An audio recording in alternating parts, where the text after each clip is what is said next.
Good afternoon. This is your captain speaking. Keep going.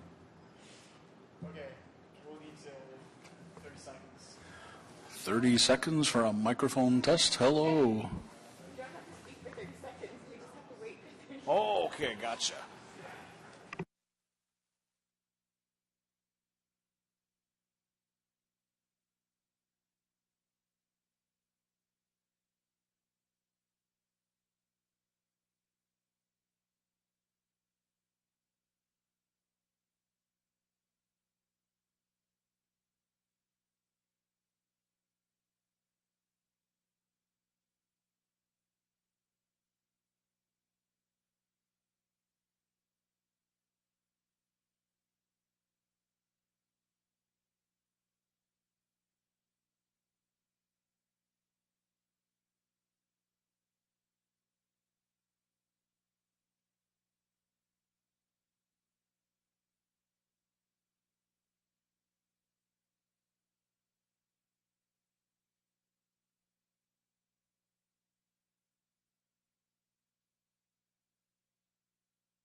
Okay, good afternoon, everyone. I'll just invite you to take your seats. We're going to get started. There is a quorum in the room.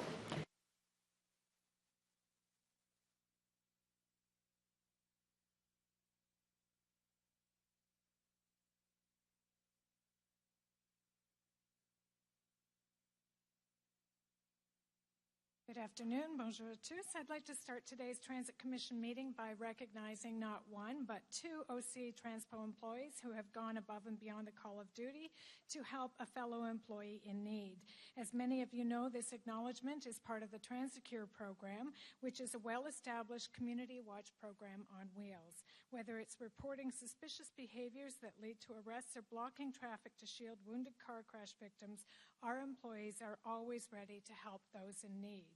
On the afternoon of May 16th, one of OC Transpo's fleet technical training instructors was hosting a training session with new maintenance employees when he suddenly became quite ill. That's when Pascal, a technical training instructor with OC Transpo, and Grant, an equipment safety instructor with OC Transpo, were quick to act and assist their fellow colleague. Pascal felt that time was of the essence and asked Grant to immediately contact 911 while he tended to his colleague. The instructor, who was in medical distress, was then transported to hospital by ambulance where he received the required medical attention. Grant and Pascal's professionalism and calm behavior throughout the incident were paramount to assisting their colleague in getting the urgent medical attention that he needed.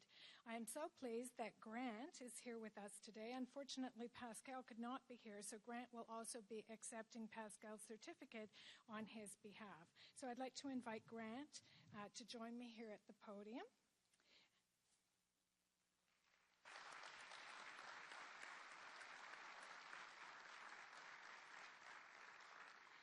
As Chair of the Transit Commission, I want to congratulate and thank you, Grant, for your exceptional efforts to help someone in need. It's because of people like you and Pascal that the TransSecure program continues to positively impact the city. It's my pleasure to present you with a certificate for the May 2014 TransSecure Call of the Month.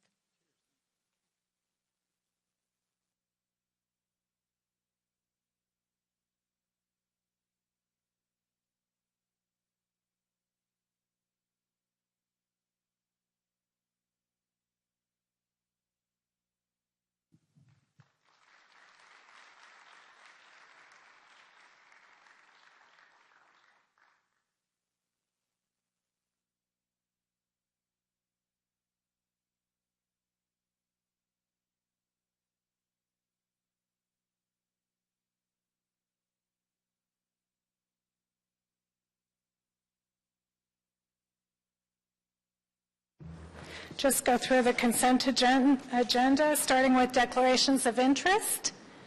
Seeing none, confirmation of minutes 49 from May 21st, 2014. Carried. Okay, under presentations, there is a chair's update, so we'll hold that and return to it. There is also an update from our general manager, so we'll hold item number 2 and return to it. Item number 3, the APTA peer review panel report on OC Transpo safety and security programs. There is a presentation, and there is a public delegation, so that item will be held as well. Item number 4, access and privacy policy surveillance system for transit buses. There is a delegation, so that item will be held. Item number 5, OC Transpo annual performance report for 2013. There is a presentation and request to hold the item. Oh, and we're going to hold item number 6 with number 5 and take the two of them together because 6 is the Q1 2014 performance report. So Mr. Manconi is going to speak to both of those at the same time. Item number 7, status update, Transit Commission inquiries and motions for the period ending June 6, 2014. Received? Item number 8, 2014 Operating and Capital Budget, Q1 Transit Commission Status Report. Received? Thank you. Okay, we're turning then to item number 1, which is the chair's update. I have a number of items to address in my update today.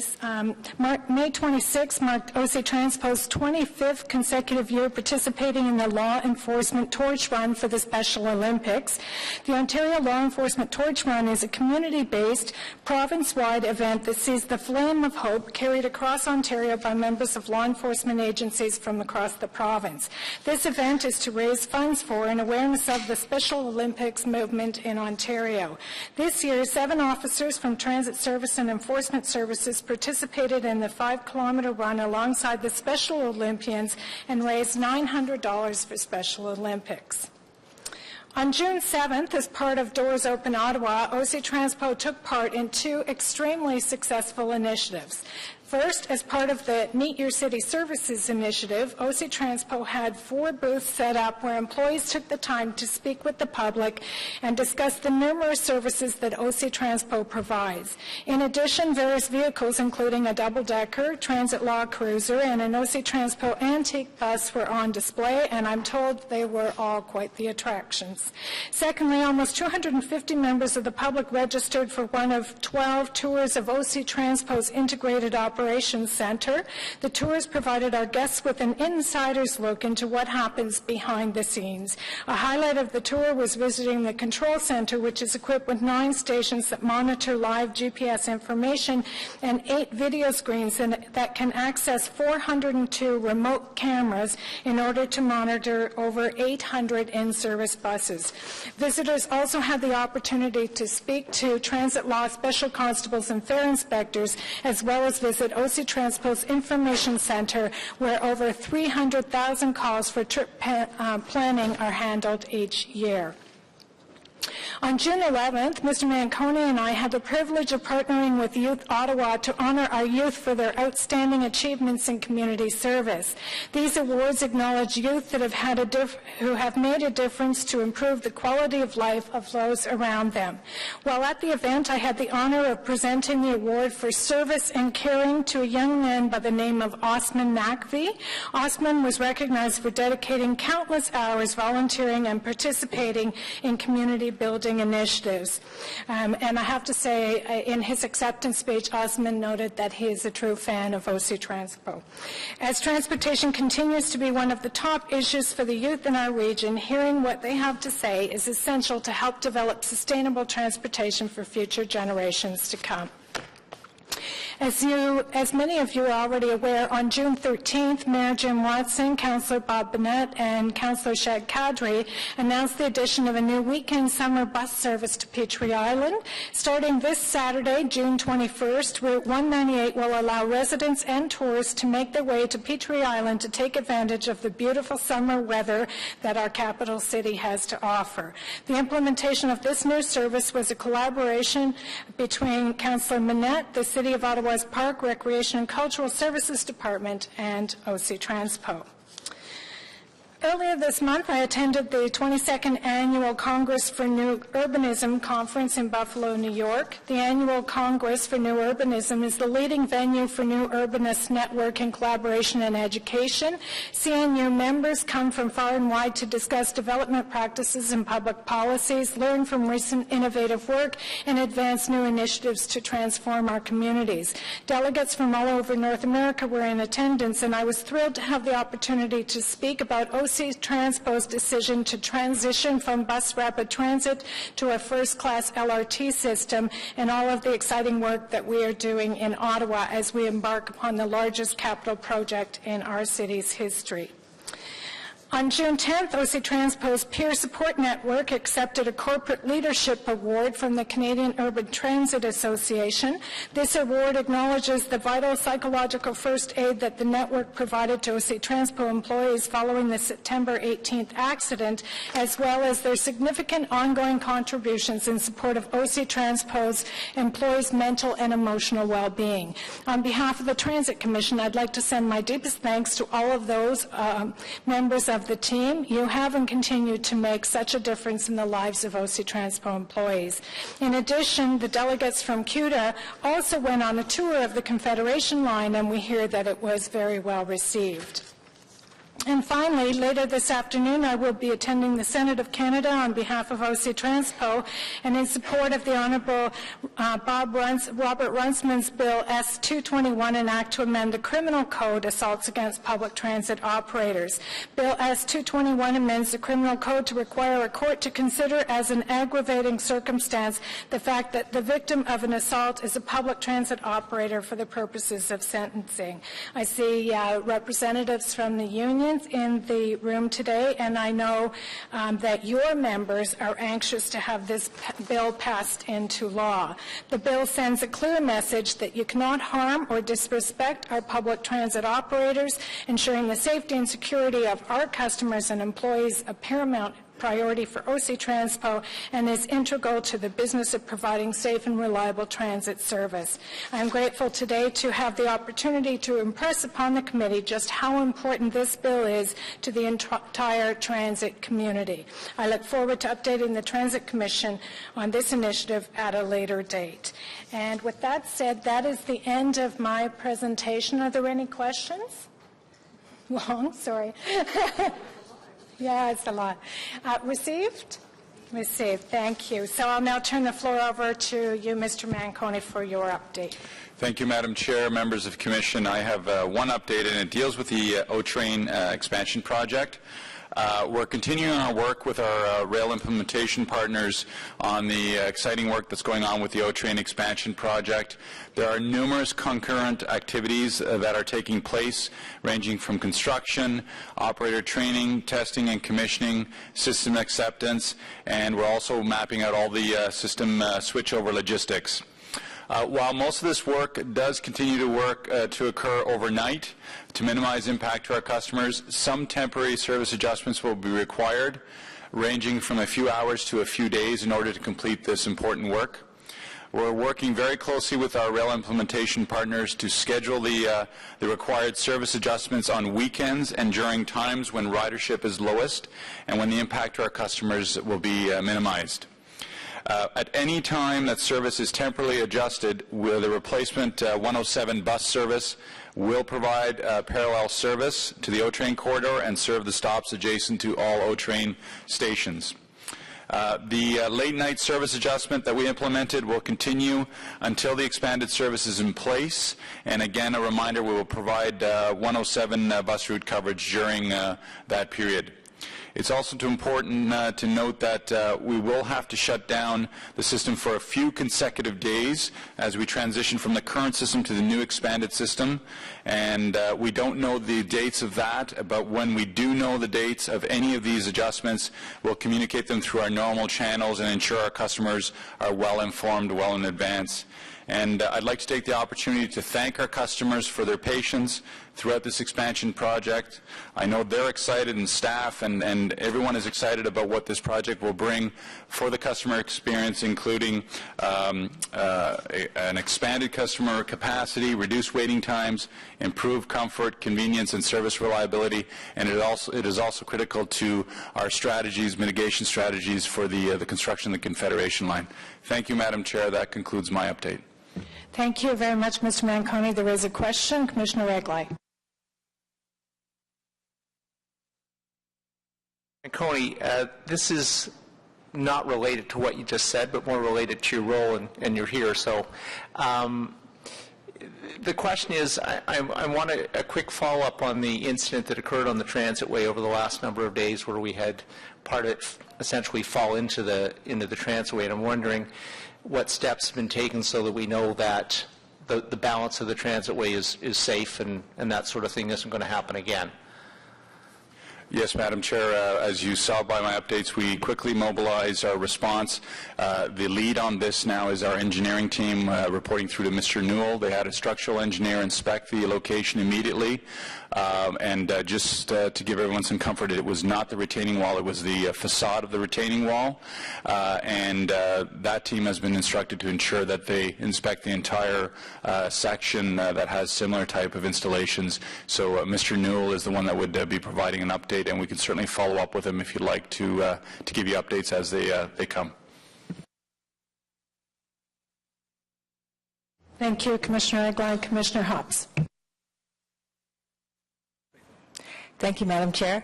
Thanks, Mr. Manconi. Just a question about the expansion plans and when you're going to be shutting down the O-Train service, and that will be from end to end, will be shut down when it stops for a couple of days? We believe so, but we don't have all those details yet. Okay. We're mapping that out with the Rail Implementation Office. Okay, perfect. And I know you don't have a date yet, but are you expecting it to be in the summer where we have less of a demand from Carleton University, for example? Yes, nighttime, and also the other thing when we get into the fall, because that will be some of the periods, we will look at long weekends if we need to, or the weekend periods when ridership does diminish a bit. Perfect. Thanks very much. It's become such an invaluable service that it's hard when it is not there, but appreciate that the 107 will be picking up the slack, because that's pretty handy too. Thank you very much. Thank you, Commissioner Hobson. No further questions received on the General Manager's update. Thank you. Item number 3, the APTA Peer Review Panel Report on OC Transport Safety and Security Programs. Mr. Manconi, I'm going to turn the floor over to you to introduce our guests. Thank you, Madam Chair. Joining me today is Chief Babe, who you know. Also is Mike Smith, who is a Senior Specialist Safety and Security with the American Public Transportation Association, based out of Washington, D.C. We have David Genova, Assistant General Manager of Safety, Security, and Facilities with RTD, which is in Denver, Colorado, and Stephen Hansen, who is the Manager of Safety and Security, Calgary Transit Services. All professionals, passionate transit leaders, and it's a pleasure to have them here, and I want to thank them for taking the time to be here today. Madam Chair, you'll recall that as part of our 10-point plan, we recommended that we do an APTA peer review to come in and look at our programs, and this team had full access to OC Transpo, our documents, they did site observations and a series of briefings and interviews with pertinent OC Transpo staff, the transit commissioners, the Women's Safety Culture Stakeholder Working Group, our unions, and staff. And it's a very important part to our commitment to continue to enhance our safety and security programs for our customers and our staff. And we recognize how important it is to have our external stakeholders be part of this, so you'll be hearing some updates in terms of how we engage the Women's Safety Culture Stakeholder Working Group, who I also want to thank, because I think they've brought some very innovative perspectives that other organizations may be able to learn and grow from. We're very pleased with the results of the peer review, and we agree with all the recommendations that are in the report and that you're going to hear. So I'm going to turn it over to them, and they're going to give you a presentation. Madam Chair, thank you for this opportunity to present our findings and recommendations from our peer review conducted just 3 months ago. It's a pleasure to be back in your city, and I'd like to also extend my thanks on behalf of APTA to John Manconi and his staff for being gracious hosts, not once but twice now. Thank you very much. The American Public Transportation Association, just for those who may not be familiar, is a nonprofit international association composed of 1,500 public and private sector organizations engaged in the areas of bus, paratransit, light rail, commuter rail, subways, all modes of public transportation.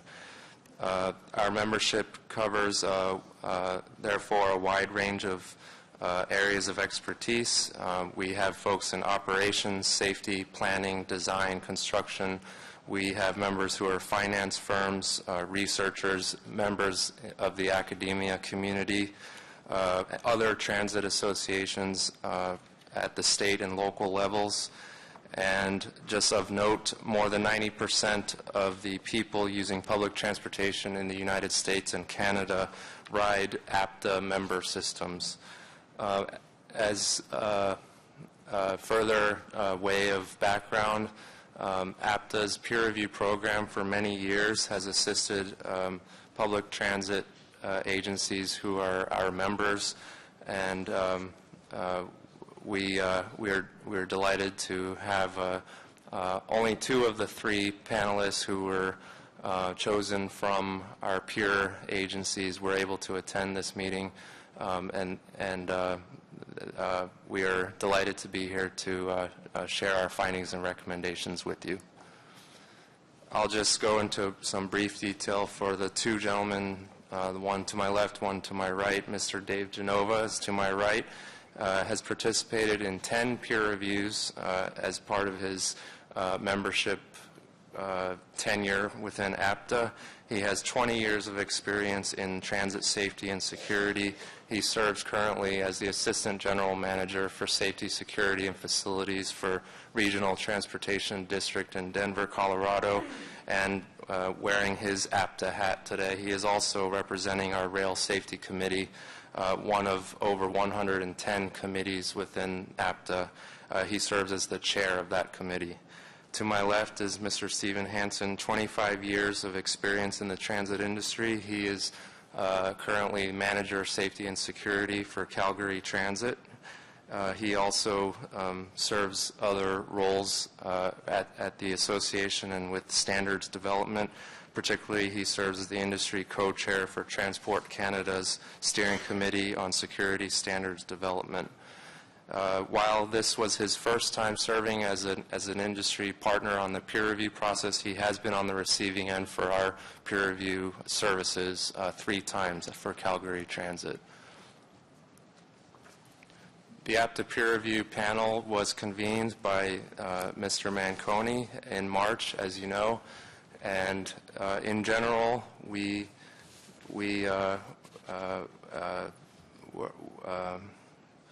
have, as to follow APTA peer review model, we have some findings that, in general, we find that the systems at OC Transpo are safe.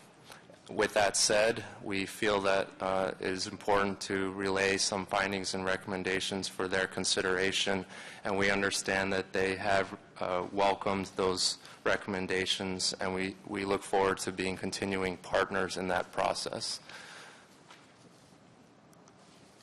The areas that we chose to break down our peer review report, you can see here, starting sort of at a higher level and working our way down into more detail. First of which is the safety and security programs, both current and our considerations for improving them. And the 10-point safety and security plan adopted by this body about 1 year ago certainly drives a lot of recommendations and more focus. And then, of course, carrying on from that, these action items will take certain considerations with regard to approach and resourcing, and also not forgetting our due diligence with regard to public safety and the perception of the public for riding OC Transpo's system. The peer review process is well established. As I mentioned, we we rely on the support of our transit professionals to voluntarily provide their time and support. The panel, two of which are here today, was assembled, and we reviewed. We were given the opportunity to review key OC Transpo documents. We also conducted site visits and had conducted interviews with key OC Transpo staff, as well as Ottawa Transit commissioners and representatives of the Women's Safety Culture Stakeholder Working Group. With that brief introduction, I would like to allow my panelists and colleagues to provide more detail.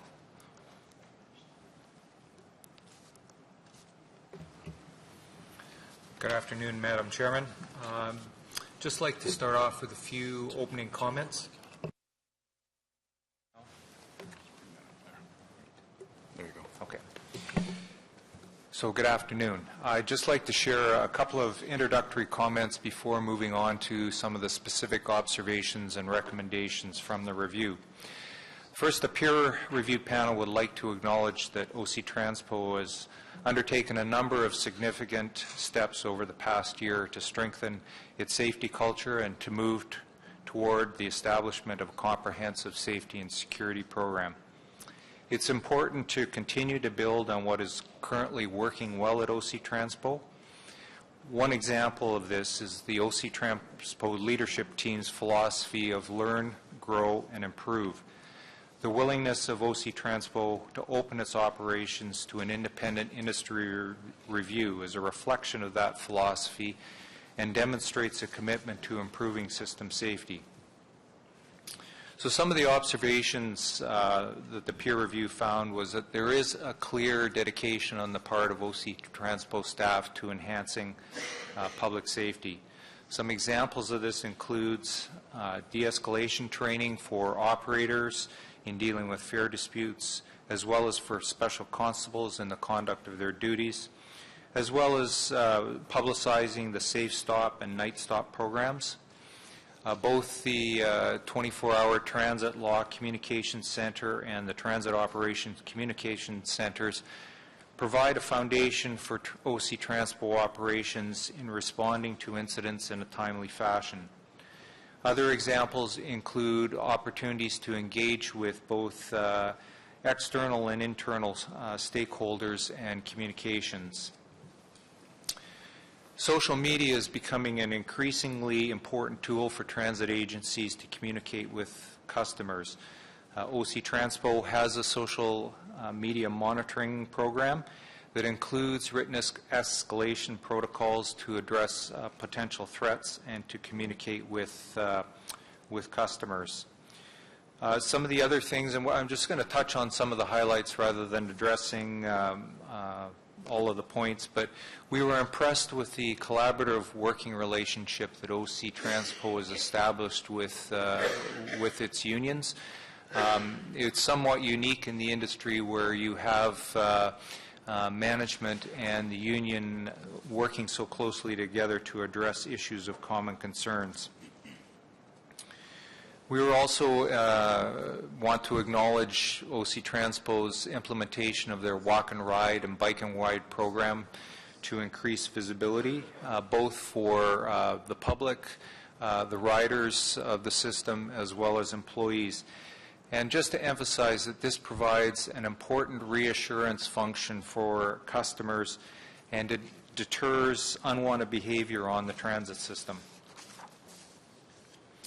Another example of some best practices that OC Transpo has implemented, the emergency call boxes, the rear of bus alarms, and the CCTV camera installation on the transit way and other key locations are examples. The panel just wants to also acknowledge and support the cost-benefit analysis that's been done to introduce cameras on buses for all future bus orders, and we understand that the Commission will be dealing with that, or at least receiving an update on that. OC Transpo has also adopted a number of other advanced technologies. They will be implementing a computer-aided dispatch record management system for their special constable program and moving to P25 radio system, both of which are examples of what is happening elsewhere in the industry. As far as recommendations in the safety and security program area, we wanted to just ensure that OC Transpo continue to provide training to new operators and new employees on their roles and responsibilities in terms of safety culture. We would like to see the management of OC Transpo continue to interact with employees at all levels when they do their meet and greet sessions to include safety as part of the messaging to employees. We understand that that there has been some progress made on the establishment of a Chief Safety Officer, and we certainly support that and see that as being one of the key components of establishing a safety program, and in particular a safety management system, which provides clear direction for employees, defines key roles and responsibilities, and provides an agency-wide approach to safety and security issues. We'd like to also acknowledge that there are some financial implications associated with the next recommendation, but we do support the rollout of a 2-day de-escalation training program to employees as a way to reduce assaults on operators and other staff, to reduce conflicts with customers, and to address incidents that occur on the system. I'll turn it over now to David Genova. Good afternoon, Madam Chair. It's a privilege and an honor to be here serving the OC Transpo. I'll make some comments about the 10-point safety and security plan. We spent quite a bit of time reviewing this document and all of the different elements and analyzing those types of things that were included in the 10-point plan. It was obvious to the panel that the 10-point plan was well thought out, that it was worked out at a very high level within the organization's leadership, and also by a cross-functional team within the organization's leadership. So those are all valuable points to consider as far as, I think, the existing culture and safety culture that exists at the organization. The panel also supports the methodologies and implementation of the 10-point plan. We're happy to see that several things have already made more progress since our last visit.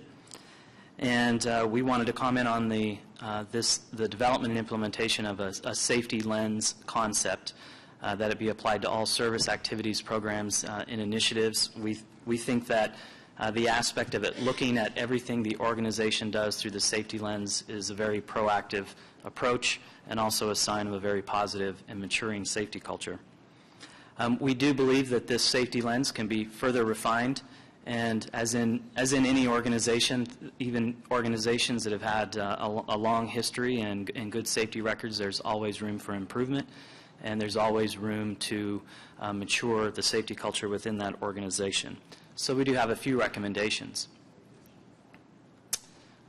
Furthering the development and formalization and formalize the implementation of the safety lens. The number one thing, to develop a comprehensive system safety program. And what that program document does is it's an opportunity for the organization to spell out the entire philosophy towards safety, including a policy statement that would be signed by the general manager, authorizing certain divisions within the organization to develop and implement that safety plan, and then also within that policy statement for it to have clear line expectations communicated to employees about the importance of safety within the organization and distinguishing the roles and responsibilities for folks within the organization. It's an opportunity for the organization to put the safety goals right into a program plan that gets regular review, and we recommend the development of SMART goals. SMART goal, the acronym means specific, measurable, attainable, realistic, and timely. It would include short-term types of goals, things that could be done within a year, and then also mid and then to more long-term goals, things that would be done further out. We also recommend that the organization communicate current safety and security initiatives to educate the public. And while the OC Transpo is certainly doing quite a bit about that, we think there is some area to mature and improve there, and also provide some additional transparency.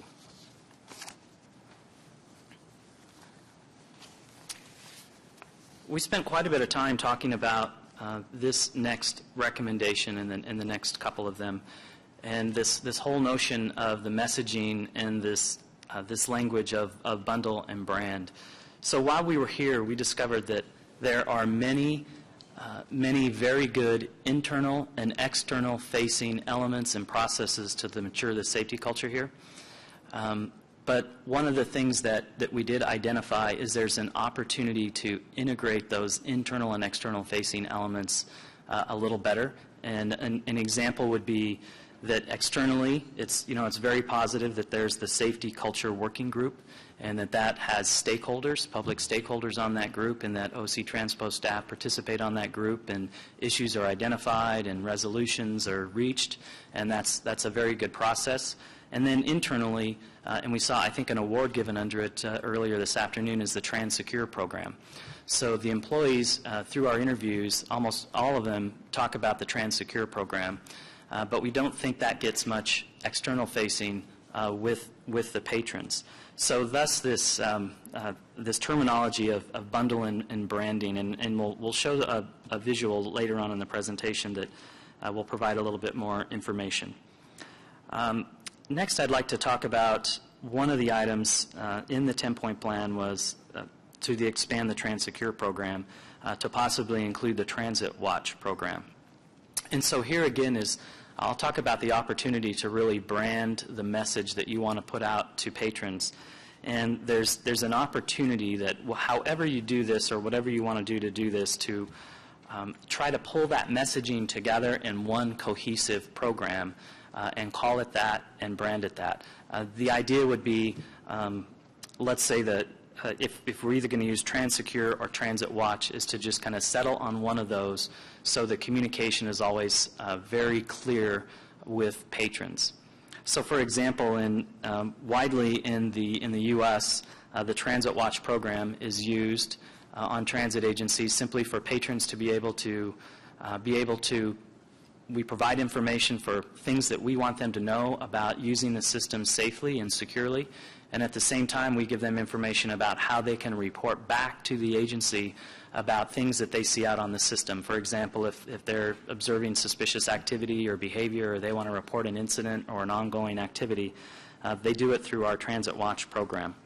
And so there are there's some elements of that exist here. There's a 24-hour number that patrons call, but it's not really, there's opportunity to brand that number better, and that 24-hour number goes right into the Transit Law Communication Center, so it's answered by your security staff there.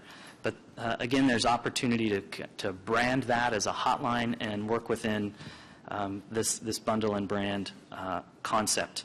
Another thing I'll mention is that some of the other things that are in place are the emergency telephones throughout the system, which are a very positive element. And there could be additional, I think, communication towards patrons about how to use those. We did hear some feedback as we were interviewing stakeholders that there was some concern about a little bit of fear about using those call boxes, because there's also information out there about if they're not used appropriately, there could be fines. So we just think communicating around the use of those, that there's opportunity for that as well. Let's go to the next slide, Mike. The next observation we had, we wanted to talk a little bit about the transit law, or the special constables. And the team, we had quite a bit of discussion about this, and we come from varying experiences and backgrounds, but we all did reach a consensus that the team believes that the special constable unit is under-resourced. And we'll have a recommendation on that in a moment. I talked about the implementation of an agency-wide safety plan, and we made that observation. Another interesting piece is the next two bullets. There's a small safety management unit which is embedded within your transit safety enforcement branch. And we wanted to have an opportunity here to distinguish the difference between system safety and security roles, because we felt that a lot of time we were hearing comments about safety, but what people were really talking about was more a public safety or feeling secure out in the transit environment. So currently there is a very mature and very positive influence in your security and your transit enforcement, transit safety enforcement branch. But the area that could be grown and developed to a greater maturity is the system safety unit. And what system safety is it's really about identifying and managing hazards and reducing risk to the most appropriate level the agency can while using what resources you have available. So they're very separate and distinct, and we wanted to make sure that we provided that information. We also noticed that it was very positive that the increase in visibility has been received well by operators and the public, and there's a few programs out there that are doing that. So recommendations under approach and resourcing, beginning with a standalone safety branch with a chief safety officer reporting directly to the general manager. This we feel can really go a long ways towards developing and maturing safety culture within the organization. In the United States now, we have new regulations that are coming into play where the Federal Transit Administration is actually mandating that the chief safety officer report to the general manager or chief executive of transit agencies in the U.S. It also, the establishment of that chief safety officer position gives an executive sponsor or a champion for safety to work within the organization and throughout the organization to champion those safety issues. Next, I'd like to talk about the development of a safety plan and a comprehensive safety program plan, and this will really help to integrate safety throughout the organization by putting philosophy, plans, and goals, responsibilities, and roles on paper. And then we'd like to also follow up the recommendation on just to continue to look for innovative approaches to enhance visibility. We understand that there's some additional bike patrols that have been added since we've been here. There's also some opportunity to look at fair dispute mitigation using special constables. And a lot of these things will be necessary and will be just good transitioning as you prepare to open for the Confederation line in 2018. Okay, and next. Just a few more recommendations in this area on approach and resourcing is we think it is good and positive to continue to reach out to your industry peers for effective practices. Certainly, you know, we're still available and around to staff to consider things, and also as we hear questions, we can also connect them with other agencies that are doing similar things. We're recommending the additional special constables for existing service coverage to help with fair dispute, help with public perception issues. And, well, I know the question is, well, how many what's the right number? And the panel, we don't have the magic number of how many special constables you should have. But we do believe that the agency is capable of looking at that and doing some analysis and some study around that. We do think a practical approach would be to kind of phase in, you know, start to phase in additional constables and then to reach the staffing level that you will need as you add the Confederation line in 2018. A couple other things that we saw, and kind of getting a little bit detailed, but we wanted to address the possibility of having a designated investigator classification within the special constable ranks. Right now, when an investigation is done, it's kind of whatever constable is available. And there's kind of a different skill set that good investigators have that, you know, that not all constables would have. So if there was a designated classification within this area, we think that would be helpful for the organization to complete investigations timely, to do them efficiently, and to do them very well. And along those same lines, we recommend adding a video investigator position within transit law. And similarly, those kinds of folks really have different skill sets. I will tell you that within my organization in Denver, we do over 6,000 video investigations every year. And so we have several people assigned that all they do is video investigation. So I'm I'll going turn it back over to Stephen. Thank you. Going to address public safety perceptions, and under this observation section, I just want to address 2 points. And the first is that there's a key relationship between the perception of safety in the community at large and the perception of safety while waiting for a bus and on your transit system. Based on our experience in other cities, this is key. What happens on transit is solely a reflection of what's also happening in your community, and we'll have a recommendation that addresses that particular point in a moment. But we want to also commend OC Transpo on undertaking a survey of its customers to identify what the specific safety and security concerns they were having. This is an excellent way of finding out what the issues and concerns of customers are and then reaching out to address those. Also, in respect to one of the findings of that survey, that customers have a heightened sense of insecurity at night. Again, just to give the Commission a sense of things, that those are similar comments that we hear in our own transit agencies, that our customers feel less comfortable in the evening, especially during the winter when it becomes darker quicker. And it's a challenge that we all face and have to try and identify ways to address. In terms of recommendations, this goes back a bit to the whole broken windows kind of theory, and that on our systems it's important that we address issues of disrepair, of cleanliness, things like graffiti, and to address those things as quickly as possible, as well as to address things like lighting on the system. In general, we found those things to be well done here in Ottawa, but we think there's some opportunities for potential improvement.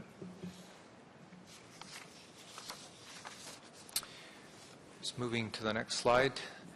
As you go forward with your Confederation line, the panel urges OC Transpo to consider a septet approach, and we know that from talking with the staff that this is also something that's on their radar. And septet is simply crime prevention through environmental design, and it looks at how you design your facilities to ensure that people have a sense of safety and security when using those facilities. One of the initiatives that we'd like to commend OC Transpo for is the community on a bus concept, where all customers have a responsibility for not only ensuring their own safety, but ensuring the safety of their fellow passengers, and that by creating that sense of community amongst riders on the system, it goes a long way to ensuring the safety and security of everyone. We also would like to commend and encourage OC Transpo to continue fostering its partnerships with the external agencies to address community responsibilities. As I was saying earlier, that safety and security on the transit system is a community issue. It's a reflection of what's happening in your community and requires a community response, not just a response from the transit system. We'd like to encourage OC Transpo to enhance its transparency around providing information on security-related incidents that occurs on the system. One example that we provided was with the system in Boston, where they provide information on their website about incidents that occur at each of their stations. As well, we want to encourage OC Transpo to consider not only to post that information, but also to post the information that or the initiatives that they're taking to address the issues that are arising. So just some other general observations that we had. We want to encourage OC Transpo to continue its partnership with Ottawa Police Service. We were very pleased to see the positive relationship between the two organizations and the way that they work together to address issues of common concern. As you go forward with the implementation of your Confederation Light Rail project, with any new project such as this, you're going to face challenges, and we encourage that OC Transpo continue to learn from other transit systems and what they've done in terms of initial startup of light rail services to address those concerns. As David mentioned, the panel also wanted to acknowledge the work that OC Transpo had done around engaging external stakeholders, and particularly some women's groups who have some specific concerns about the safety of women while using OC Transpo services. Again, I think that collaborative partnership between the transit system and the community agencies can go a long way to addressing those concerns and improving the understanding of those issues between both groups.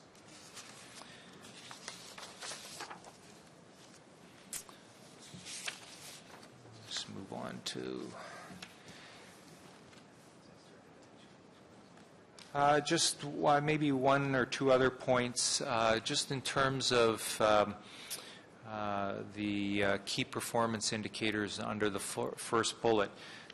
Having those kind of indicators available at OC Transpo is an important way of tracking progress on how you're doing as an agency to address the concerns, and we just wanted to encourage OC Transpo to continue their work on identifying those key performance indicators and then reporting out on them.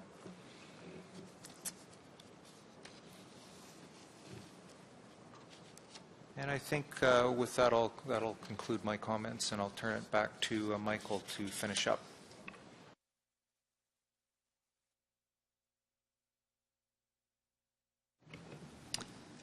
Yes, this is the visual that I had mentioned earlier, and about this opportunity to take all of these very good programs that you already have in place, these handful of external-facing programs and some very good internal-facing programs, and to be able to bundle those together and look at those through the safety lens in a more integrated approach.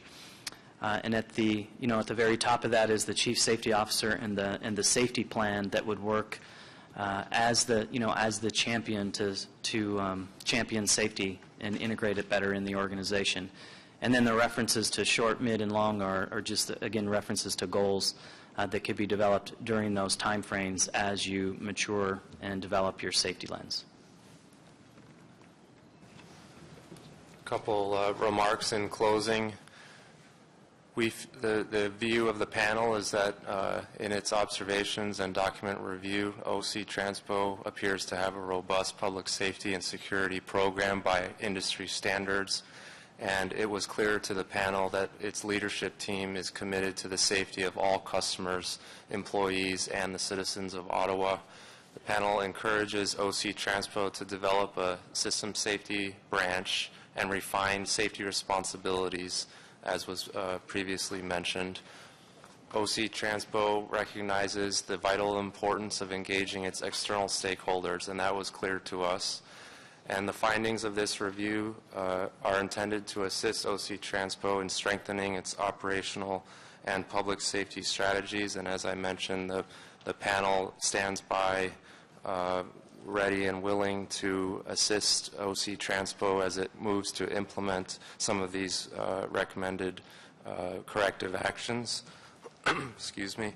And in closing, the panel would like to acknowledge that in the act of procuring the panel review services, or peer review services, excuse me, we believe that in itself demonstrates a commitment to improving safety, and we would like to acknowledge OC Transpo for making that commitment, and we encourage them to continue on that path of learning, growing, and improving, which was the mantra repeated to us as we visited OC Transpo and spoke with their personnel. We sincerely appreciate the opportunity and the support and assistance extended by the OC Transpo staff, and we thank you, Madam Chair, for this opportunity. Thank you. And thank you, Mr. Smith and Mr. Denova and Mr. Hanson and your other colleagues that were here as well. We really appreciate the time and the effort that you have put into this peer review. We know that you spent a lot of time here in Ottawa. We know you've given a lot of thoughtful consideration and your recommendations are comprehensive. Mr. Manconi has said that OC Transpo is in agreement with all of the recommendations you have made. So obviously we have a to-do list going forward, and you are correct. We want to be safety first. We want to be leaders in safety initiatives in public transit in Canada and North America, and we know that you have helped us to move in that direction. So we very much appreciate your efforts in that regard. There are two public delegations. I'm going to call them next before we go to questions. So we'll start with Mai No and Aaron Lee from the Ottawa Coalition to End Violence Against Women.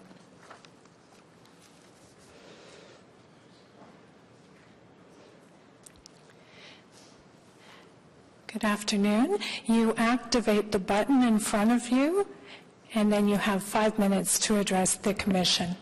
Go ahead. Thank you. Good afternoon, members of the Transit Commission. My name is Erin Lee. I'm the Executive Director of the Ottawa Coalition to End Violence Against Women, OCTIVA, and I'm joined by Mai No, the Project Coordinator at the City for All Women Initiative, COWI. We're two members of OC Transpo's Women's Safety Cultural Working Group, and our goal today is to continue to promote the implementation of the equity and inclusion lens at OC Transpo.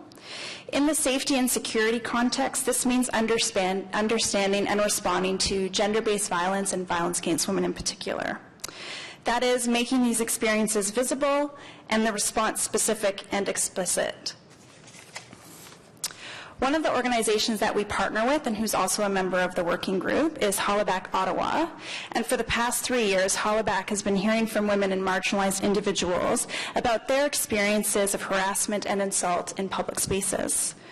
Through its mobile app and website, users can submit their stories of harassment and assault as a means of feeling validated and, in turn, raising awareness.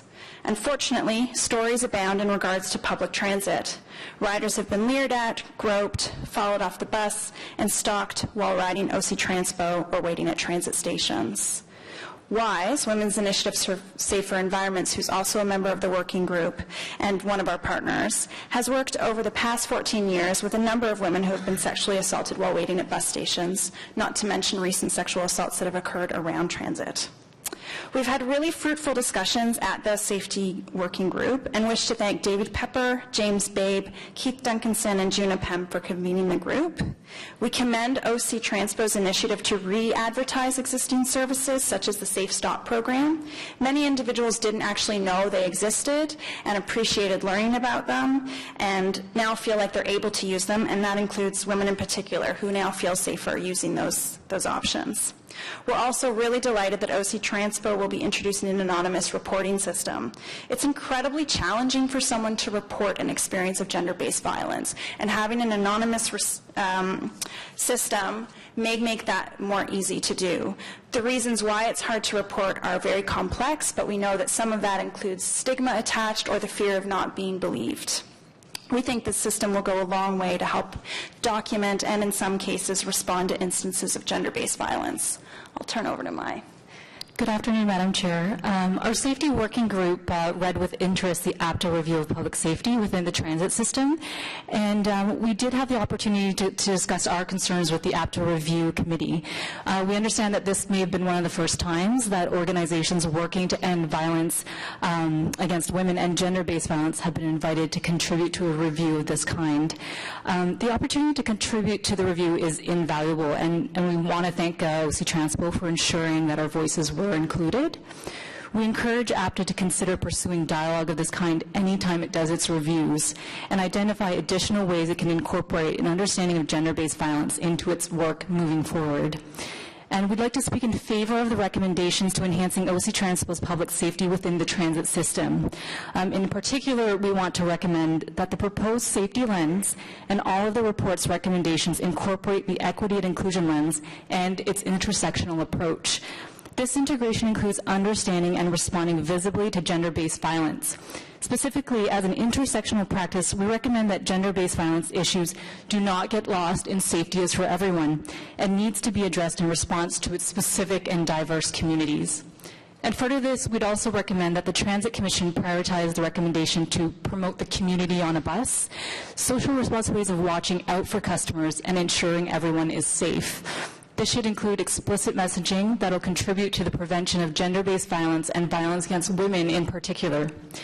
So on behalf of Activa, Cowie, WISE, Hollaback Ottawa, and the Ottawa Rape Crisis Centre, we would like to say that we look forward to continuing the work in partnership with the Transit Commission to help make these recommendations happen. And in this way, we can ensure that transit services are sensitive to and proactive in preventing and addressing gender-based violence and violence against women. We believe that this provides an opportunity for OC Transpo to demonstrate a strong leadership among its peers at the transit level and among other municipal service providers. Thank you for your consideration for our recommendation. Merci beaucoup pour votre temps. And thank you both for being here today, and to your organizations and to all of the women's organizations who have participated in the APTA review. We appreciate all of your efforts, and we know that you, working with us, have helped to strengthen this report. So thank you. Are there any questions to the delegation? Seeing none, thank you again.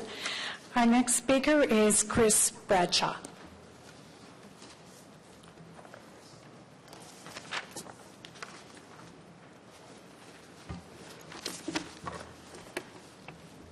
Thank you, Madam Chairman.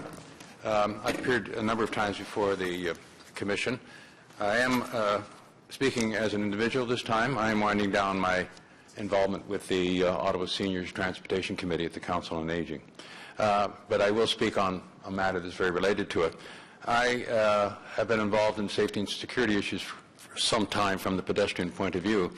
And in reading the report, I had some difficulty, and I recognize that Mr. Smith, I think, addressed it at one point in his talk, is that the words safety and security do have different meanings. They complement and overlap a bit, but safety refers generally to the unintended consequences of our acts, generally under the label of accidents. And by the way, the various dictionaries support this distinction. And security is more the intended consequences of one person acting against the interests of another person, generally under the label of crimes or potential crimes. And I get the feeling, given the previous presentation and the lack of actual examples given in the literature of the report, that you're mostly referring to the crime side of the ledger sheet, even though it's the recommendation of the group to name this new high-level position a safety officer. As a senior, and working with seniors issues for a number of times, from a senior's point of view, safety with transit very often is the bus, and it's the difficulty of moving on the bus. As you well know, priority or cooperative seating very much refers to the difficulty someone has of walking on a bus, especially while it is moving, and the entry and departure from that bus. The fact that in bus design, the front is fully capable of the low step, the kneeling, and the ramp, whereas the rear entrance on the buses don't have nearly that facility. And so seniors will exit to the front and go against the flow, and there's that difficulty as well. Now with the Confederation line, we are in a sense adding the safety should be better because the vehicles are far more linear in movement and so forth, and the platforms are and connection to the train are level. But now we're going underground. For at least 3 of the stations, and many of the transitway stations, you know, are not visible to a nearby road. Herdman, as you know, is well famous that there are no public roads that go within visual distance of that station. So I just wanted to take a couple minutes to raise the point that we want equal consideration of both the security side and the safety side, and then last that the language be cleaned up so it's very clear that both sides are getting their due. Thank you very much, Madam Chair. Thank you, Mr. Bradshaw, for your input. We appreciate it, and I'm sure the members of the panel are taking note of your recommendations. Are there any questions for the delegation? Seeing none, thank you very much. That ends our public delegations, so we'll now go to questions to staff, and we'll start with Commissioner Johnson.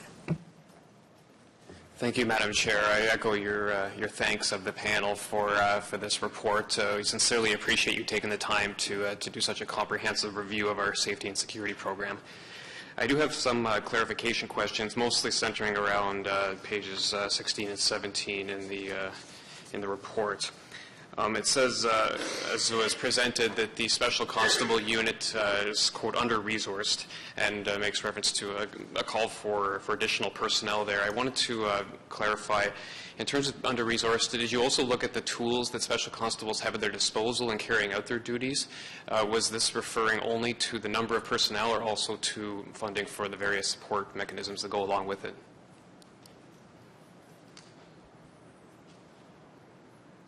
Thank you, Madam Chair. We would respond to that we felt like the programs in place that support the special constables were good. The training was good. The resources available to them in terms of tools and the like were also good.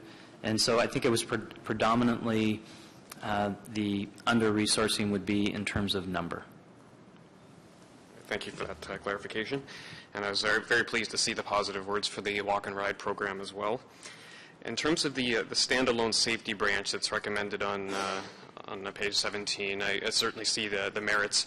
I'm always a bit hesitant in seeing new branches established because of the tendency of, especially large organizations, to establish silos, and that kind of minimizes communication among employees.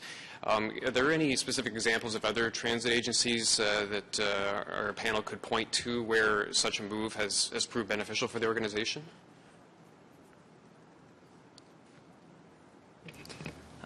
Yeah, I would say there would be a lot of examples that we could point to. One that I'll mention that was just discussed this last week. Mike and I happened to be at the APTA Rail Conference in Montreal previous to coming up here this morning and this afternoon. And one organization that was mentioned was the Washington Metropolitan Transportation Authority. As many people know, they had some serious safety issues and some culture issues a number of years ago, and they have just really made an investment in their safety department with a new chief safety officer. They've added quite a bit of safety resources to the organization, and there's just a whole pronounced safety culture at that organization by just placing such a great emphasis on safety and the resources behind it.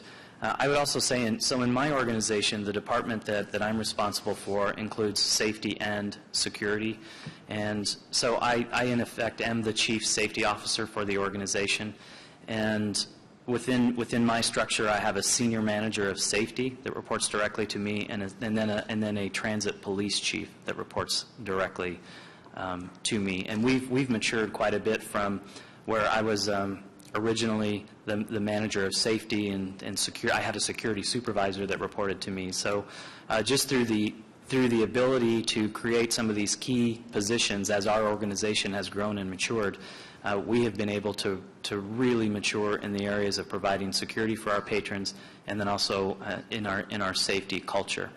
And I think the example in my own organization is that it was as the organization grew.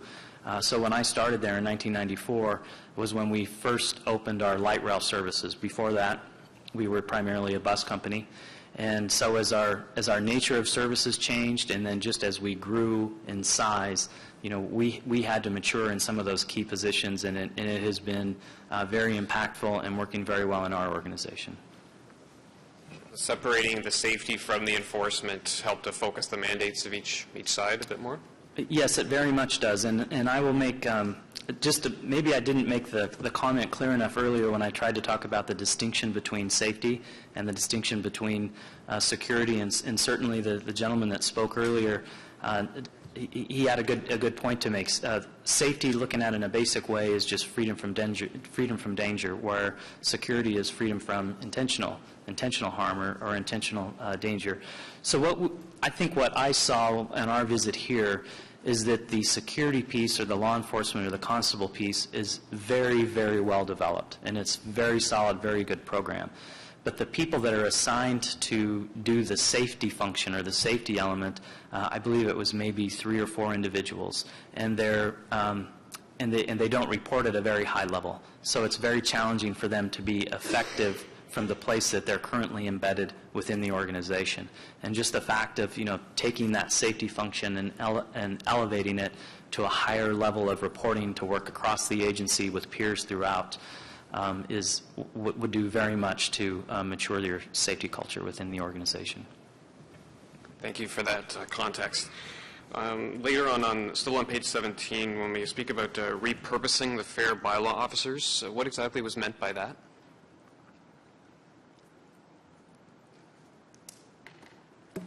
Madam Chairman, we observed that there were a group of employees who were solely responsible for checking fares, and then you also had the special constables who do some of that same function but who have broader enforcement roles as well.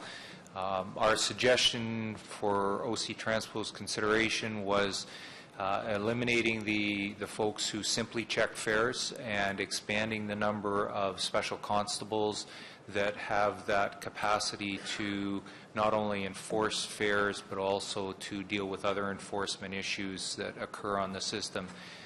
One of the things that you find when you're doing fare enforcement from time to time is that opens up an opportunity with somebody if they haven't paid a fare, that perhaps there are other issues that are going on, and your special constables have a wider range of powers and authorities to deal with those issues that somebody who's solely checking fares does not. Well, my initial reaction, sorry, did you want to go ahead? Well, Madam Chair, if I just might add just a few comments to that, is the other benefit is the physical presence of constables that you have on the system. That's another key point here, because you're really getting more bang for your buck in the resources that you're putting out on the system. And I will tell you that in our organization, again, we have evolved into the model where fare inspection. We used to have fare inspectors, a certain number of fare inspectors, and now we only have a few. And as those people attrit out of the system, those positions won't be replaced. That's what we negotiated with our labor organization. And so fare inspection on our system is done by contract security officers and law enforcement. And what we really like about it is just what my colleague described, is that there's a lot more things. There's more tools in the toolkit with having security officers out there and law enforcement officers out there for us than having someone that's just simply in a fare inspection role.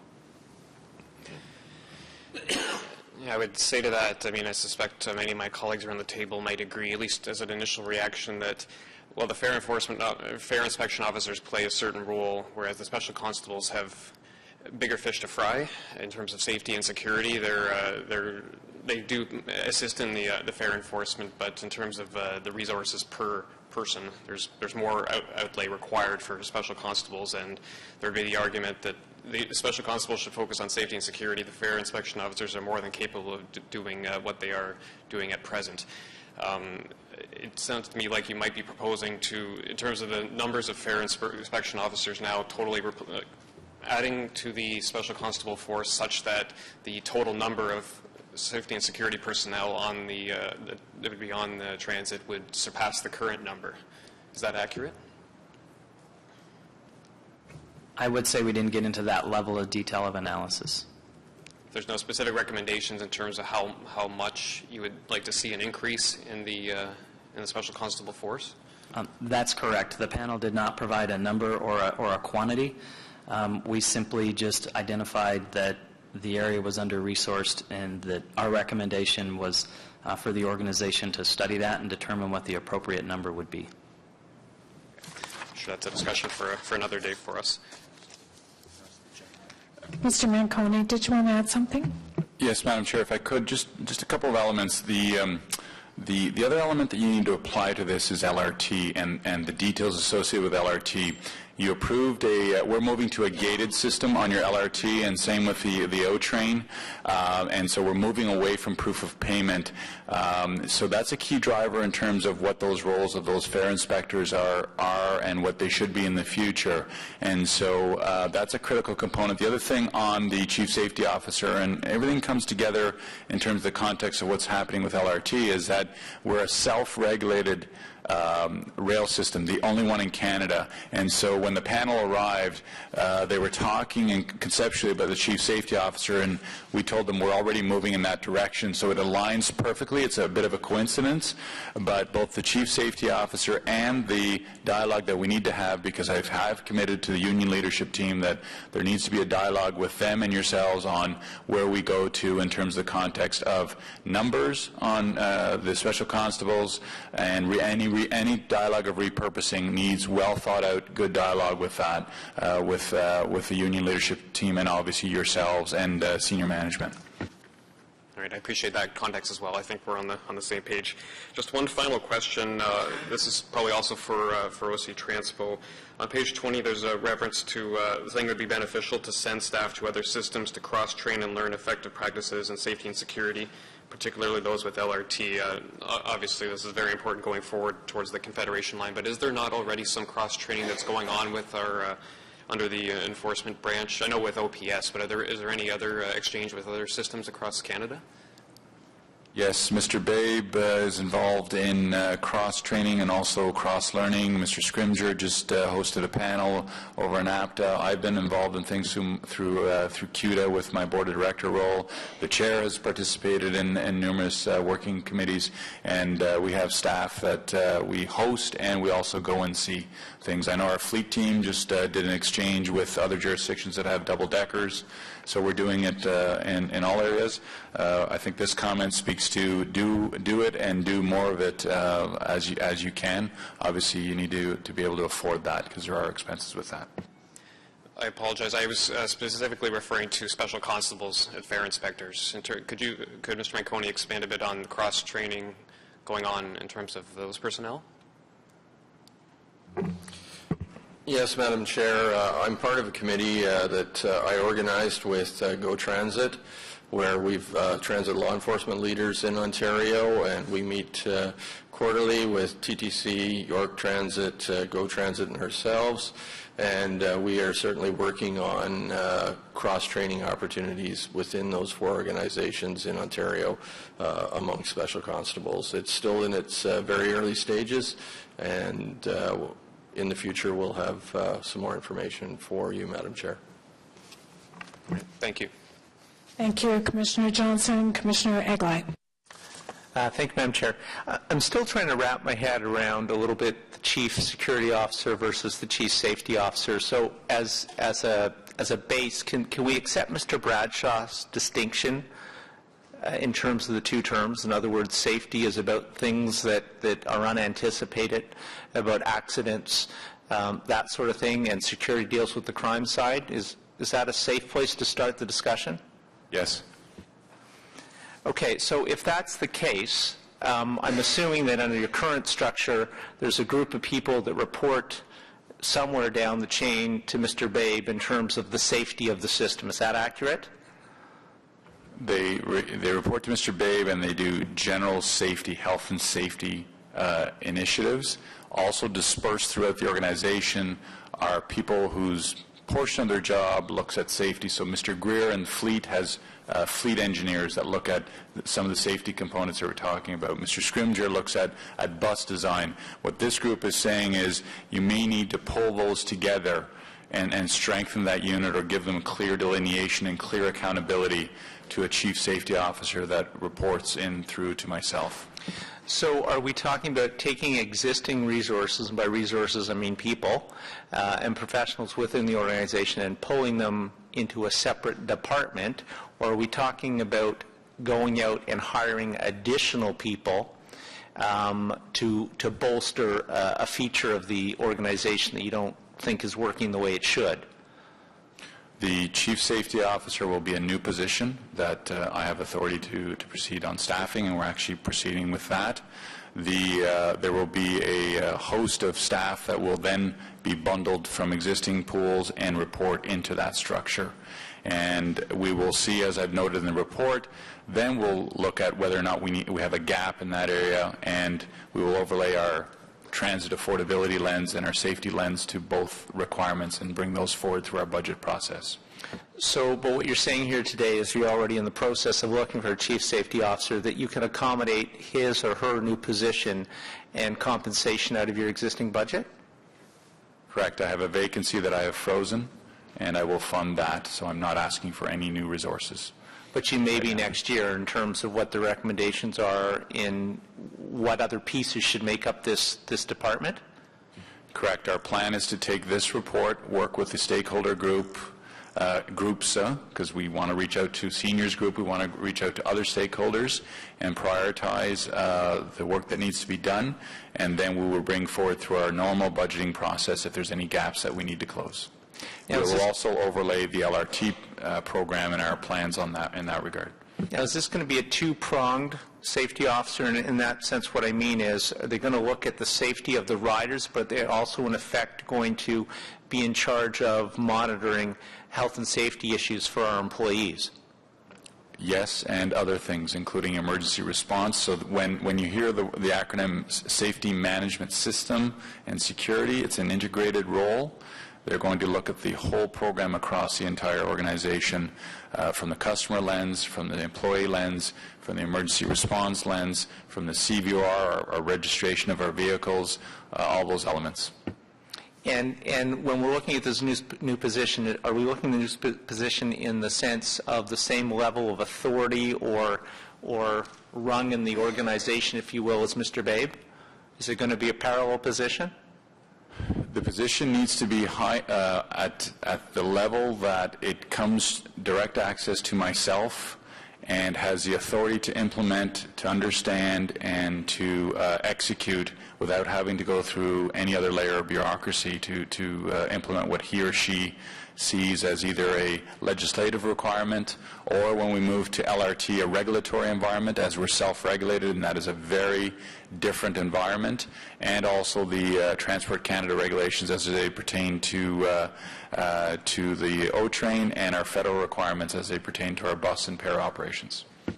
Okay, thank you for fleshing that out. My other question is the reference where you've indicated in the report that, I guess on the security side, because that's primarily what we have now, that we're under-resourced.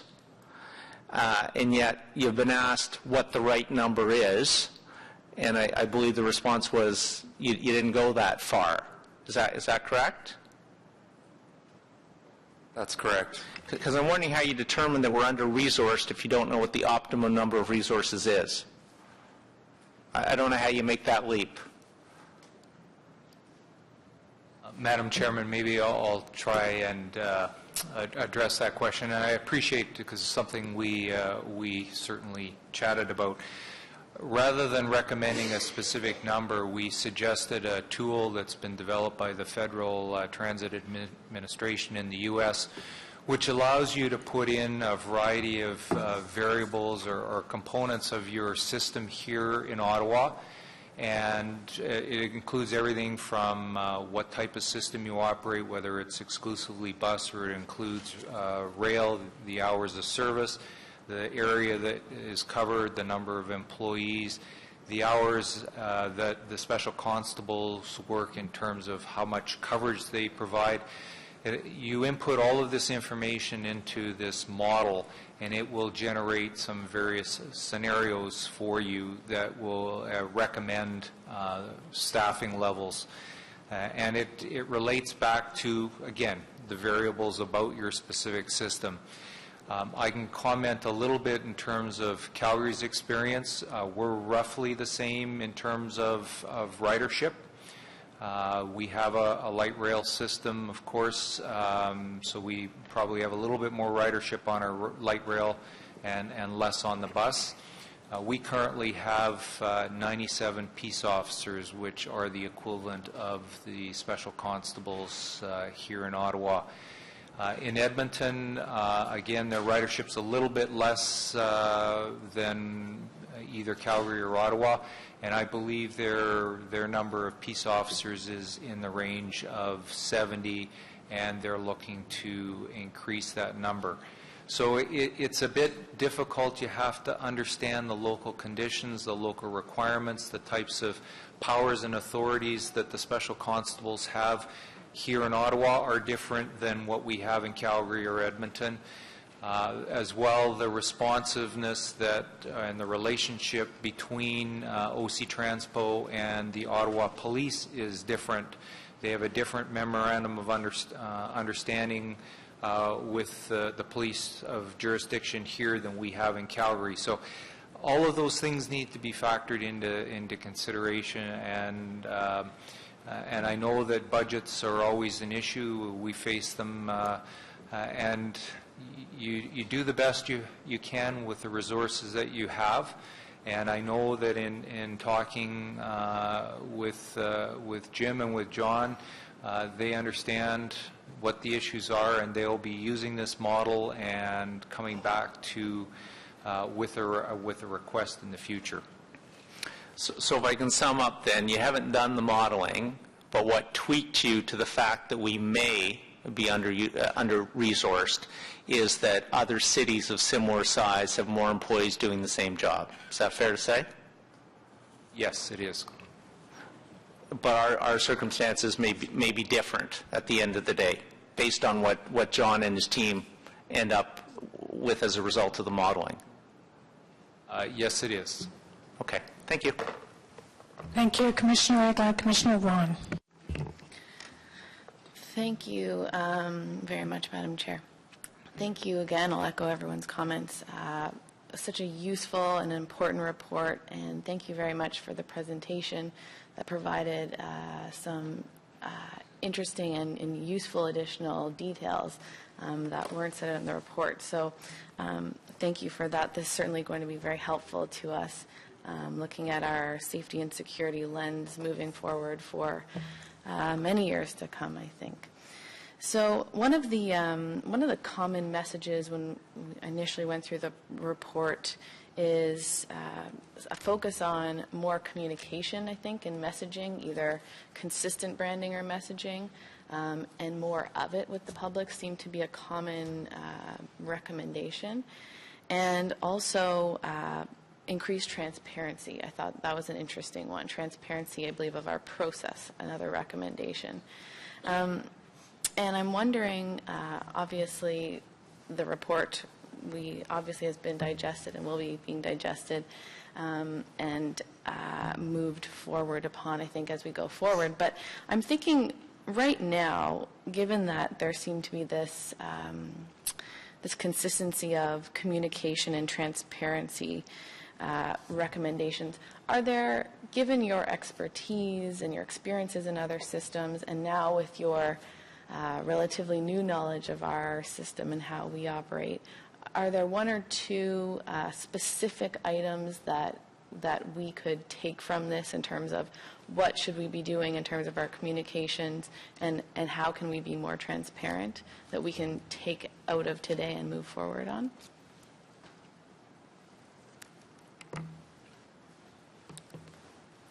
Yes, Madam Chair. I think what would be important is to look at the information we've provided, and then to really have staff take a look at, what are the things we can do in the short term, where are things we can be working on in the midterm, and then what would be some of our long-term goals. We really think that there is a lot of good communication, but there's opportunity to integrate it and brand it a little bit better. So, for example, there's TransSecure, there's the Safety Culture Working Group, and then there's the Community on a Bus theme. And so they're all, when we're talking about one, they're really all can be considered together. So I think perhaps maybe the biggest opportunity would be to try to come out with one type of a program that is labeled and branded, one way, and just try to accomplish all of those things through that one particular brand. So, for example, you can push out education and outreach through that. You can get information in, this anonymous reporting that we just heard about today, so you can get information in from patrons, and then other reporting as well. So one of the things we're in the process right now of kind of reworking our whole Transit Watch program, and that's our program that we really use to communicate to the public what we want them looking out for in terms of safety and security, what we want them to report back to us. And so we're going through all of our materials right now to just make sure that they're very consistent, one brand, one message, so when we're talking to patrons, they know we're talking about our Transit Watch program. And we're also, right now, we're getting ready sometime this summer to roll out a smartphone app for our Transit Watch program that'll, what we're really looking forward to, we think it's going to really make the ability for our patrons to communicate and report things to us, very simple. So it's a very simple application that we'd be happy to share with staff for something to consider. Regarding transparency, it's bold, but we've seen some agencies in the U.S., and the example that was pointed out in the report, I think, was Boston, the MBTA in Boston, where they're just posting their statistics on their website. And so instead of people saying, what's going on out there on the system, well, here's our monthly statistical report of, what's happening on security-related issues out on the system. And it's a step that we're also considering in my property. But I say it's a big, bold step because then all of a sudden your info's out there, but then the organization can't be accused of not wanting to share information or having anything to hide. Great. Thank you very much. My next question is, now that we have all this great information, I guess it's directed at Mr. Manconi or staff, given that this was one of the 10-point safety and security plan items that we were going to do, and then the goal was to take this report and the recommendations and use it to, assess and enable our future going forward, looking at our safety and security plan. I know that many of the things that were referenced in the report are things that have been happening, and I know that they're increasingly becoming more clear, and we're communicating them more, and there's great strides being made.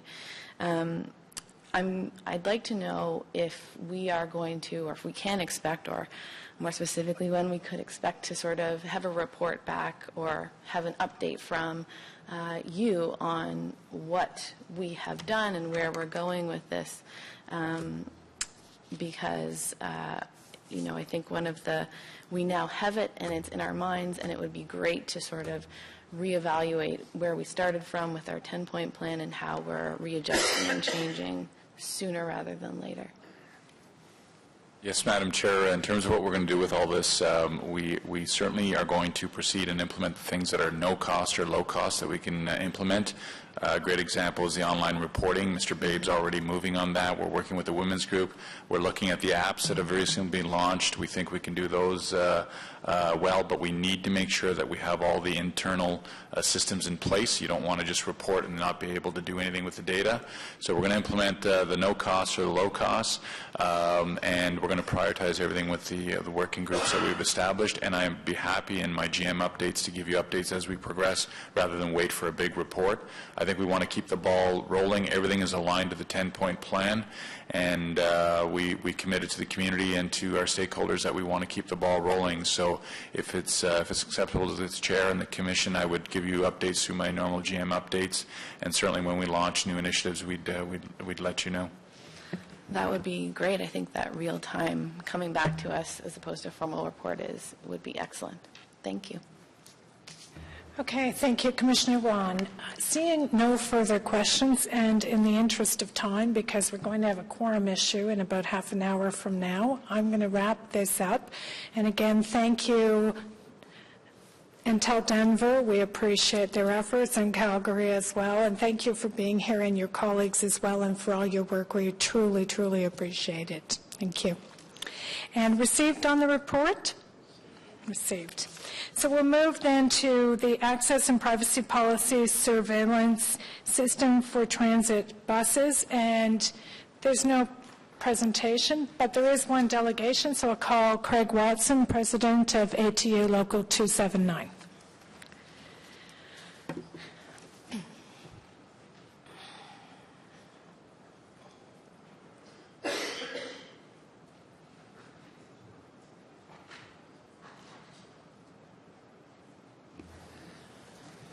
Good afternoon, Chair Deans, Transit Commissioners, and the retired commissioners already retired, so here we go.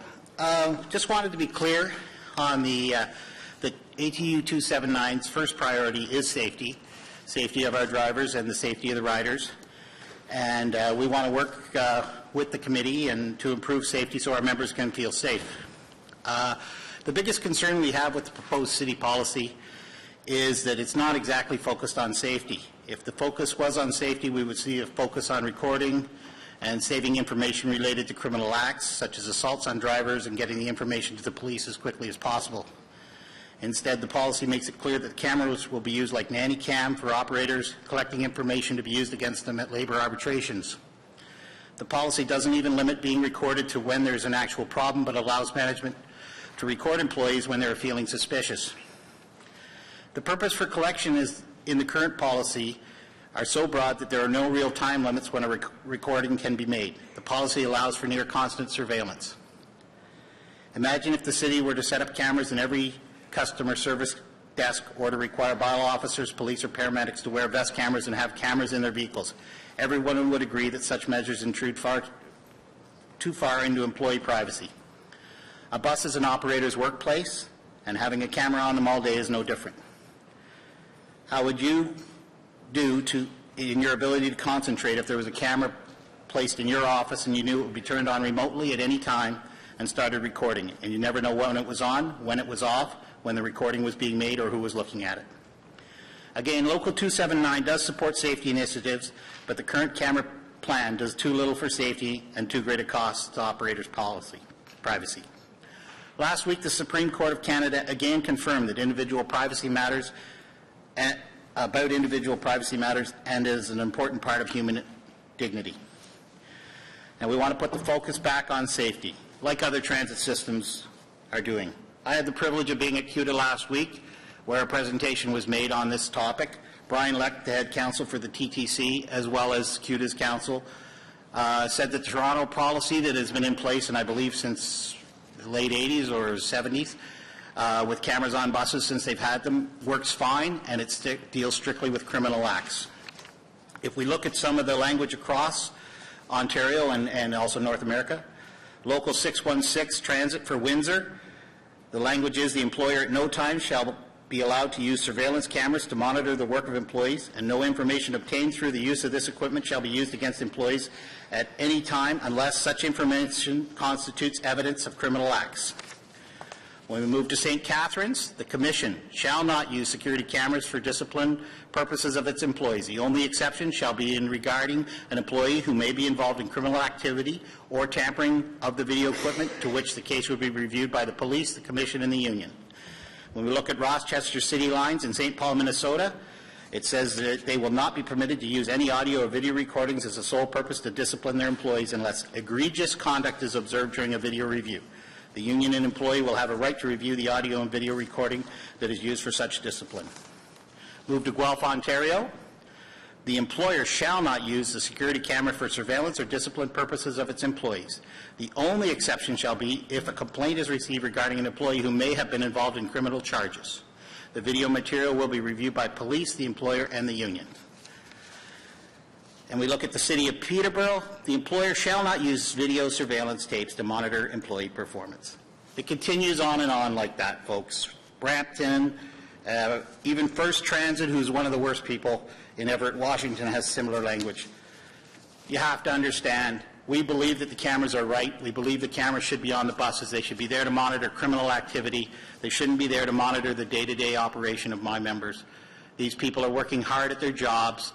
They're trying to do their best, and there's a lot of stuff that goes on the bus, and they shouldn't have to be worrying about Big Brother watching them every minute of the day. Toronto has acceptable language, as does the city of Guelph. There's no reason why we need to have different language in this city. It works fine. Thank you. Thank you very much, Mr. Watson. And Mr. Manconi, could we just have a comment from you? Yes, Madam Chair. This is definitely not about Big Brother watching you. I would not want a camera watching my every move also.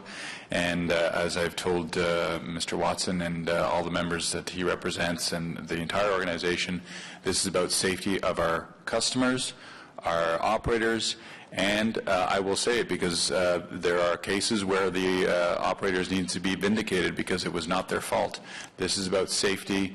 We are not going to be sitting there watching operators and you're talking to an individual that implemented GPS on public works vehicles many, many years ago. Same promise I made to QP 503 back then, and I'll make it again here. This is not about Big Brother watching. I do respect Mr. Watson's opinion. I think he was reading some labor language laws, and I will defer to Mr. O'Connor because this is about the privacy aspect of things, and it is complicated law. I do not understand it all. His staff has written this report with us, but I just want to give the Commission the assurance. This is about safety of our customers and our employees. I don't want people hurt on our buses, nor do you, nor does Mr. Watson, and I don't want our operators assaulted or hurt or blamed for things that they did not do.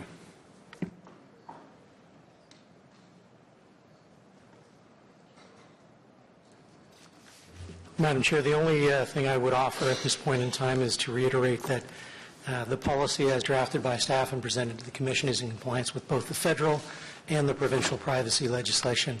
We have taken, as Mr. Manconi has indicated, and I'm sure as the Commission knows, a balanced approach in this regard, and that's all I have to add. Okay, thank you very much. Are there any questions? No? Thank you again, Mr. Watson.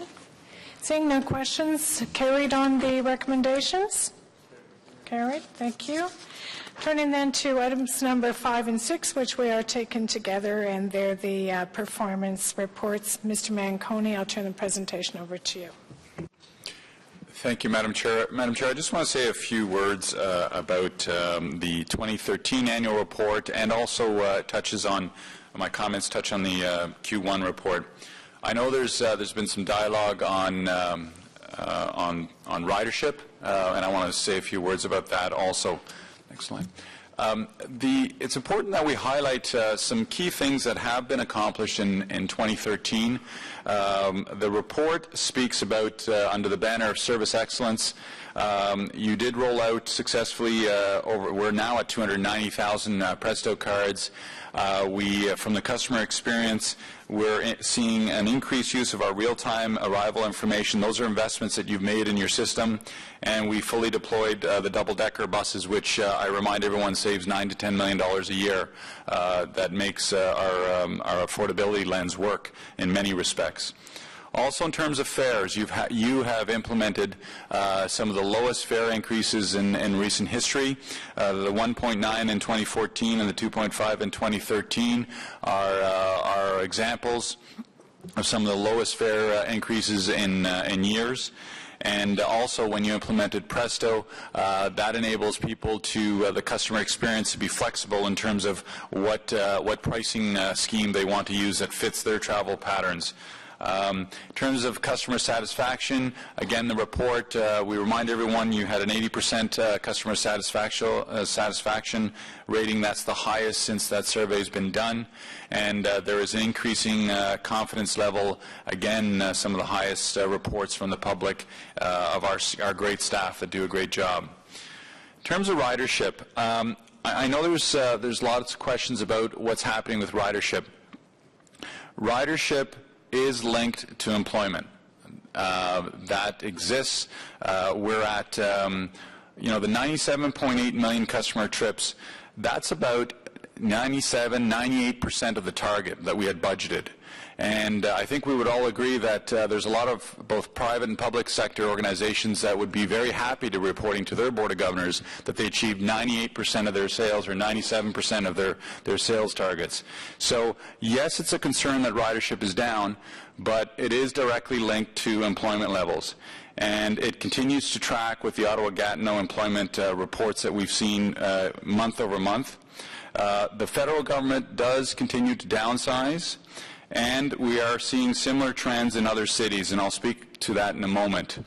In terms of financials, you had a surplus last year, the first time the Treasurer has confirmed in 14 years that OC Transpo has come in under budget.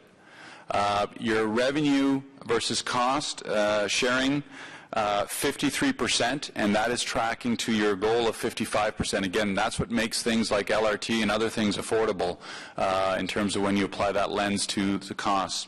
And this all aligns to the affordability plan that you've given us direction on. Next slide. Madam Chair, I hope everybody's received a copy of the Citizen article that was on in the Citizen on May 27, extensive coverage about employment levels. And, you know, the first bullet is the 20% drop in employment and lower benefits for the government has chilled the region. The second is, and this is one that we need to be cognizant of, that they don't see any significant increase in hiring, and if there is at the federal level, it's still going to be significantly below where it was in 2010. And so all indicators are that employment is down, and that's having an impact. Across the country, we're starting to see places like TransLink just recorded a 2% ridership drop. They met their financial objectives because they had a 10% fare increase.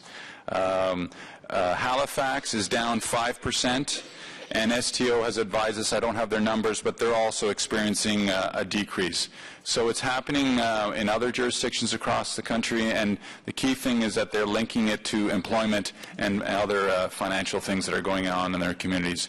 So, Madam Chair, I just wanted to touch base on the fact that there are some very positive things that are trending in the department, and we continue to keep our eye on the bottom line, and certainly our focus is excellent customer service, safe customer service, and hopefully when the economy rebounds back and employment levels start to increase, that will attract some riders to our service. Okay, thank you very much, Mr. Manconi. Commissioner Blais. Thank you very much. Just on how I know we can make a general correlation between employment levels and the decline, but if we're not doing a route-by-route analysis, how do we know? Because I'm not getting praise for having more seats available on buses in Orleans all of a sudden. Like, the buses in Orleans are still jam-packed, and lots of public servants come from Orleans. So I'm wondering how we know that it's directly related to employment. Madam Chair, as I've said before in previous months, we can only compare data that are available to us at the same scale. One of the things that we have is ridership, system-wide total ridership, and one of the things that we have is changes in the regional economy. We've been making this comparison for years, and as the economy grows, as more people are working, and as fewer people are working for many, many years, it tracks at a very, very high confidence level the changes in total system ridership. We've also observed in a less scientific way, but with a thorough look, that it's the routes that go to downtown and from downtown where the ridership seems to be drifting a little bit lower. The routes that go to and from downtown carry the highest proportion of our riders. They are also the ones where the share of the total travel market is the highest in favor of transit, and so they're the ones that are the most sensitive to central area employment, government workers, and also the people who work in the central area to support government workers. Are we the other point I would just make, Madam Chair, is that a 2%, 3% reduction is hardly noticeable to individuals on a bus when there's only 50 or 70 people on that bus. If there's 50 people on a bus and ridership is down by 2%, there will be one person less on that bus. And so it doesn't change the customer's experience, particularly whether there's 49, 50, or 51 people on that bus, or on an articulated bus, whether there's 68, 70, or 71 people. It will feel the same. It will look the same. And a bus that comes following a gap between buses that's 30 seconds or a minute longer than usual will make far more of a difference than small fluctuations in system-wide ridership. Okay, thank you.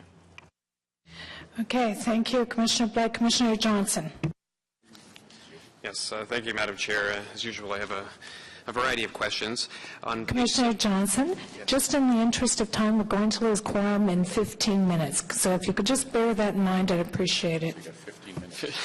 You don't, because we have some other things we have to do. I will abbreviate it, I assure you, Madam Chair. On page 7 of the report, in terms of the travel planner sessions, it has a 5.7 per 100 passenger trips. Could that be clarified? Is this including the online regular website travel planner as well as the mobile? Or is that separate? Is that delineated somewhere else?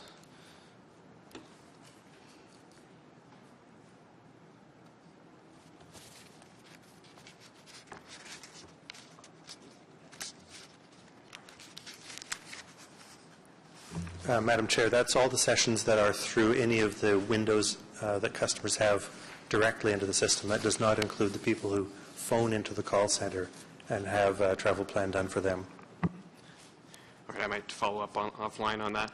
On page 16, on the on-time performance, it indicates that routes that operate more frequently than every 5 minutes during peak periods, such as Route 95, are not included in this data.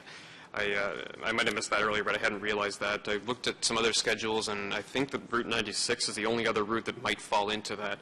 Could staff clarify exactly what routes are excluded in this data? Madam Chair, we're following the procedures that were set out by the previous Transit Committee as the monitoring system was set up. As we've said before, these on-time performance measures are not the best that are available in the industry today, and they don't properly measure the ridership as it affects customers directly. They more measure how the buses are doing than how the customers are doing, and we'll be bringing new recommendations in a future month. But we will get the exact list of the routes that are affected by this and get it directly to the Commissioner. Now, as everyone knows, I made a scene a few months ago about off-peak data not being included in these figures. But if I look at the fuel and emissions section, it's document 5 on page 28. I mean, at the time I was told that the off-peak data was not included because it was not mandated to be part of the report. But staff seem here to be, they decided not to include the data on fuel and emissions. I'm interpreting here because they don't agree with the metric that's used. And I find this to be a bit inconsistent in positioning. I got a request, could this data be released?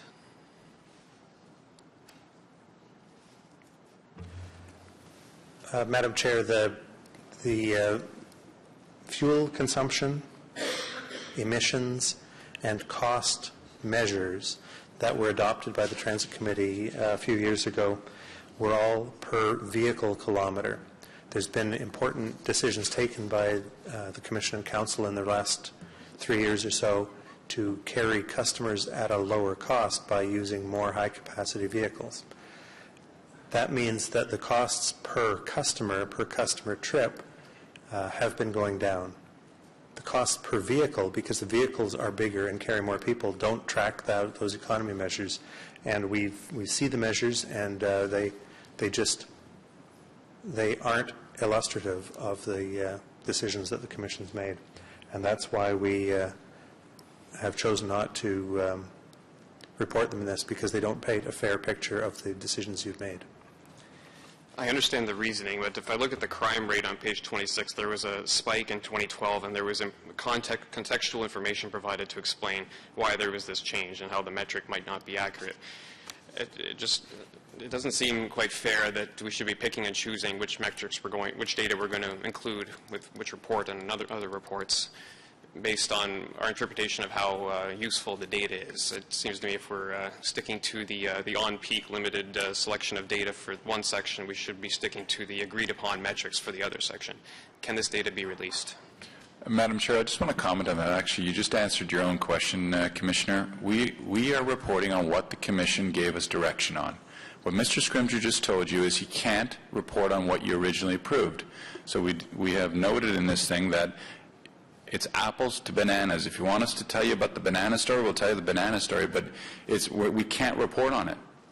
It's not that we don't want to release anything, and as I've said before, I'd be happy to sit with you and take a full day and walk you through all our data and all our metrics and share with you every single piece of data that we have.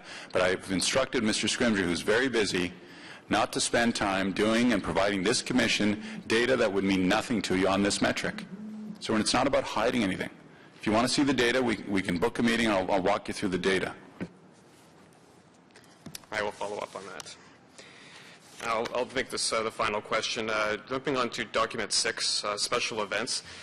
In terms of the revenue, the special revenue the city receives, so there's the sponsorships for the New Year's Eve fairs, the Winterlude fairs. In terms of Canada Day and Blues Fest, has there been any discussion with the sponsors on possibly providing support for the increased OC Transpo operations, maybe similar to what we're doing at Lansdowne? I'm guessing that would be the NCC and the RBC here. Anything about having the cost of transit included in ticket pricing? Mr.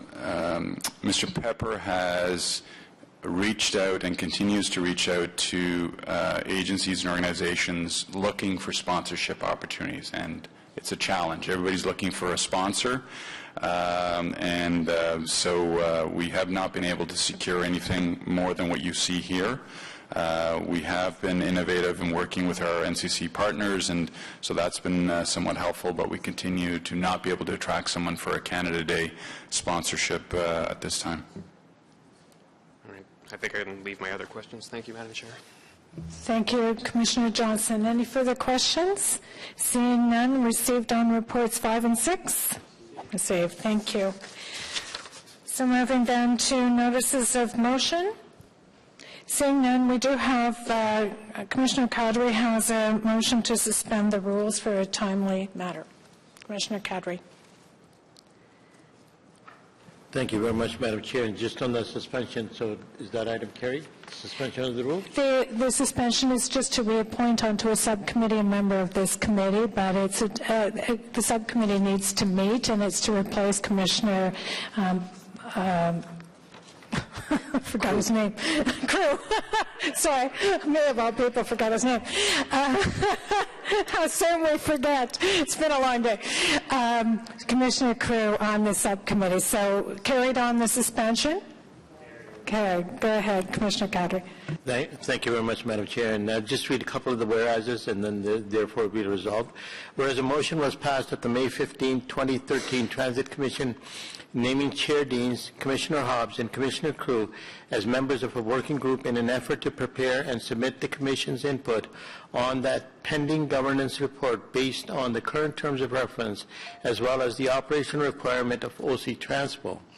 Whereas Commissioner Crew resigned from the Transit Commission in April 2014, leaving a vacancy on the current working group, therefore be it resolved that the Transit Commission recommend that Commissioner Ron be directed to replace Commissioner Crew as a member of the LRT working group.